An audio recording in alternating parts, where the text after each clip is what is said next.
அம்மன் இருக்காங்க பாருங்க, இவங்களுக்கு பேர் வந்து நாகாத்தம்.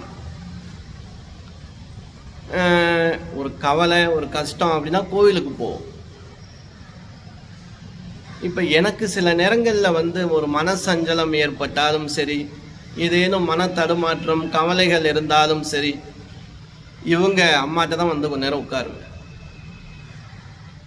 ரொம்ப மனபாரம் கஷ்டங்களை எல்லாம் அம்பாவை பார்த்து பேசும்போது அந்த அம்பாவை நீங்கள் பார்க்கும் போதே தெரியும், இந்த சிரிச்ச முகம் தானாகவே நமக்கு வந்து அந்த கஷ்டம் எப்படி போச்சுன்னுமே தெரியாது. ஒரு தைரியம் கொடுக்கறது போல நமக்கு ஒரு பலம் வரும் பாருங்க அந்த அம்மனை பார்த்த உடனே. இந்த அம்மனுக்கிட்ட தான் ரொம்ப நம்மளுடைய அன்பு உறவுகள் ஜாதகம் பார்த்துட்டு திருமண தடைக்கு, சந்தான பாக்கிய தடைக்கு, தொழிலுக்கு, எல்லா விதமான காரிய தடைகளுக்கும் ஹோமங்கள் வளர்த்து பூஜை பண்ணுவாங்க. கண்டிப்பாக ரொம்ப அன்பு உறவுகளுக்கு நல்லது நடந்திருக்கு. இவ்வளோ நான் பார்க்கக்கூடிய இந்த ஆலயத்தில் எனக்கு முதல் தரிசனம் கனவுல வந்து பேசின ஒரே அன்னை என்னுடைய நாகவல்லி அம்மன்.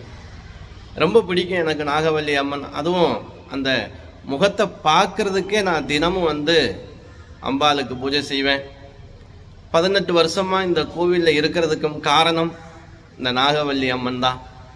அதனால் உங்களுடைய குறைகளும் கஷ்டங்களும் கண்டிப்பாக இந்த அம்மனை பார்க்கக்கூடிய நேரம் இந்த வீடியோ மூலமா உங்களுடைய கஷ்டங்கள் எல்லாம் தீரும் அப்படின்னு நான் நம்புகிறேன். அம்பாள் எல்லோருக்கும் தாய் தான். அதனால் இந்த தாய் கருணை உள்ளம் படைத்தவள். உங்களுடைய கஷ்டங்களையும் போக்க நானும் வேண்டி பிரார்த்தனை செய்கிறேன்.